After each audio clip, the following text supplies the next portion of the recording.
Hindistonni butun dunyoga tanitgan filmni bilasizmi? Bu Xarobadan chiqqan millioner. 2008-yilda chiqarilgan Hind filmi 8 ta Oscar nominatsiyasida g'olib bo'ldi va butun dunyoga mashhurlikka erishdi. Bosh qahramon Jamol qashshoq va ko'chalarda o'sgan. U kim millioner bo'lishni xohlaydi teleshousida aksar savollarga javob beradi. Eng yuqori mukofotga erishish uchun esa birgina savol qolgan. Politsiya uni firibgarlikda gumon qiladi, chunki hech kim qashshoq bolalar bunaqangi natijaga erishishiga ishonishmasdi.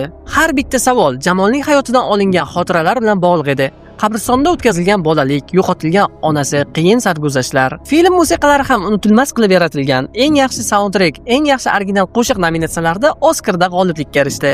Bu kino shunchaki odatiy savol-javoblar emas, balki nima uchun o'ynading degan eng katta savolga javob bergan film. Bilasizmi, bosh qahramon shunchaki boy bo'lishni xohlamagan, balki savollarga javob berish orqali o'z sevgisini topmoqchi bo'lgan. Siz bu filmlarni ko'rganmisiz? Fikrlarni izohlarda qoldiring. Mana shunaqangi kontentlar uchun esa sahifamga obuna bo'ling.